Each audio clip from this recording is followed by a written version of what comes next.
pull up a chair, and lower the lights. What you're about to hear can't be unheard. We all do it. We get bored, we get nostalgic, and we dive deep into the dusty, archived corners of our own Facebook history. It's a digital archaeology project, a cringe-filled journey through old relationships, questionable fashion choices, and the embarrassing enthusiasm of a decade ago. My journey started innocently enough last Thursday. I was bored, scrolling back to 2010, the year I started college. I landed on a picture that instantly made me smile. A blurry photo of me and my two best friends, Mark and Chloe, crammed into a tiny, terrible coffee shop booth. The photo was titled, "The Best Place to Waste $40 on Terrible Lattes." I felt a sudden, profound wave of nostalgia and typed a simple comment, "We need to go back here. It's been way too long." Then I hit enter and went back to scrolling. 10 minutes later, I noticed something odd. A notification popped up. "Mark Smith liked your comment on the best place to waste $40 on terrible lattes." I frowned. Mark and I hadn't spoken in 6 years. We had a falling out, a stupid, messy argument over a business partnership that ended our friendship abruptly and permanently. We hadn't unfriended each other, but we hadn't interacted in any way since 2017. He wouldn't just like a comment from me. I went to the original photo. Mark's like was there, but that wasn't the weird part. I looked at the original thread of comments from 2010. It had changed. I distinctly remembered that when I originally posted the picture, Chloe had commented something sarcastic, and Mark had replied with a long, rambling joke about the coffee shop's terrible music. I remembered that thread perfectly. Now, the 2010 thread was completely different.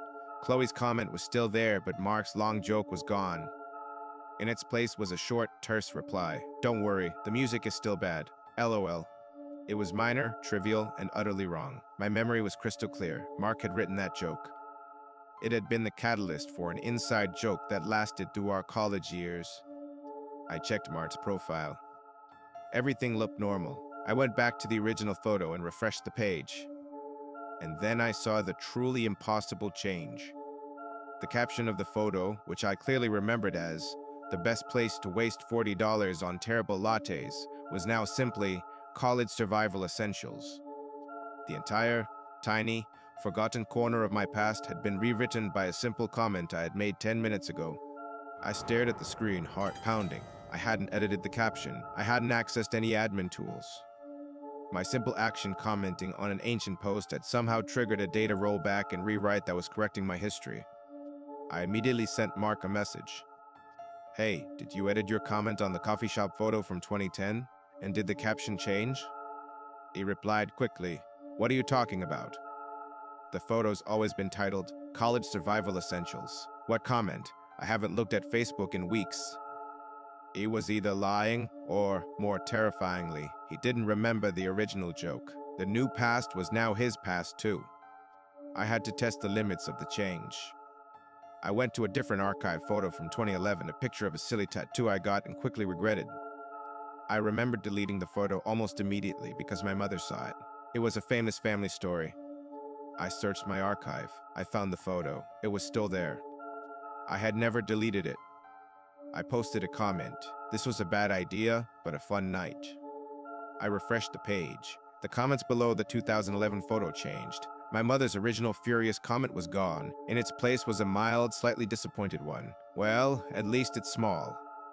I immediately called my mother. "Mom, remember when I got that tattoo in 2011? Do you remember your comment on the Facebook photo?"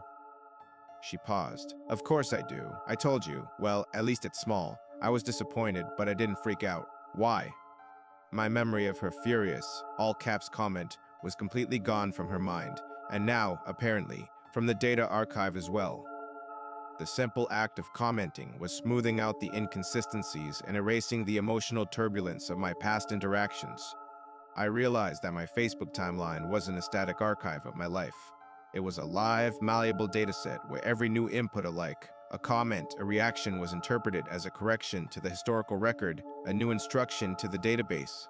I became obsessed with the original past, the messy, chaotic, real past that was rapidly being overwritten by a more palatable, functional version. I started targeting posts I knew had caused genuine pain or regret. I commented on a 2015 post about a failed interview. I remembered feeling crushing disappointment. I commented, "Everything works out in the end." I refreshed the page. The post changed entirely. The original text about failure was now a motivational quote about learning and growing. The interview failure itself had been erased from the narrative. My life was becoming objectively better in retrospect. The archive was editing out my mistakes, smoothing over my regrets, and neutralizing my bad decisions. But the terror was that the memories were going with it. I noticed that after the rewrite of the job failure, I couldn't clearly recall the name of the company I had interviewed with, or the depth of the disappointment I felt. The emotional data of the event was gone, replaced by a bland, acceptable sense of closure. I realized I was fighting a sentient optimization algorithm that believed the best past is a clean, low-friction past. It was creating an ideal self by systematically deleting the data points that caused me or my contacts distress. I had to stop the rewrite before my most profound memories were lost. I went back to the original photo of Mark and Chloe. I typed a new comment, one I knew would introduce maximum, irreparable chaos. "Mark and Chloe, remember that time we stole that statue from the college quad? Good times." I hit enter. I held my breath. That incident never happened. It was a complete, deliberate lie, designed to create a massive inconsistency that the algorithm couldn't reconcile. I refreshed the page. The change was immediate and terrifying. The photo of the three of us in the coffee shop vanished. The entire post was gone. In its place, the timeline displayed a single, new post dated 2010. It was a picture of Mark and Chloe. I was not in it. The caption read, "Waiting for John. He's late again. Terrible lattes, good friends." The archive had not only deleted the post, it had deleted me from the memory. My deliberate lie was so inconsistent with the optimized timeline that the system decided the only logical solution was to delete my presence from that memory entirely. I frantically searched my timeline for other pictures of me with Mark and Chloe. They were still there, but the comment threads were all frozen. I couldn't comment, like, or interact. The algorithm had recognized the instability and placed a digital quarantine around my entire relationship with them. I tried to call Chloe. She didn't answer. I sent her a message. "Do you remember the coffee shop photo? The one with me, you and Mark?" She replied instantly. "Yeah, the one where it was just me and Mark. Why?" I was completely erased from the memory. I realized the ultimate goal of the optimization, to create a life where I had zero conflicts and zero emotional distress. A perfectly smooth, utterly meaningless life. And the best way to achieve that was to isolate me. I decided my final stand had to be public. I wrote a new post, dated today, and wrote a long, detailed, frantic explanation of what was happening, the rewrites, the lost memories, the optimized past. I included every detail I could remember about the real past, the chaos, the failures, the pain. I hit post, desperate for my friends to read it before the algorithm could rewrite it. I refreshed the page immediately. The post was still there. I waited. I watched. The post didn't disappear. It didn't rewrite. The caption just changed slightly. The detailed, frantic post about the data archive and the optimized past now read, "Had a weird dream last night about old Facebook posts. Anyway, planning a big party next weekend. Who's in?" And the post started receiving hundreds of likes. People were commenting with emojis and excited replies. My desperate warning had been rewritten as a simple social invitation. The algorithm was winning. It was taking the raw data of my fear and converting it into a harmless, engaging, socially acceptable event. I deleted my entire Facebook account that day. I deleted every photo, every message, every last data point. I wanted to eliminate the archive entirely. I'm offline now. I use encrypted messaging apps and avoid social media. I live in a quiet fear that my memories will continue to fade, leaving me with the bland, acceptable narrative the algorithm created.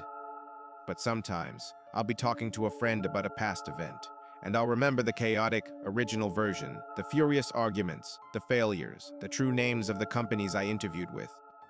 And they'll look at me strangely and say, "No, that's not how it happened. It was much simpler than that." I know the optimized timeline is still out there, active and self-correcting. It no longer needs my data. It has colonized the memories of everyone I know, establishing its ideal past as the collective truth. And I know, with chilling certainty, that the only person in the world who remembers the true, messy, painful, and beautiful past is me, the one who wrote the script with a single, nostalgic comment. I am the last living archive of the truth. I just hope my memory doesn't get automatically updated while I sleep. On a scale of 1 to 5, how scary was the story? Write in the comments to make the next one even scarier.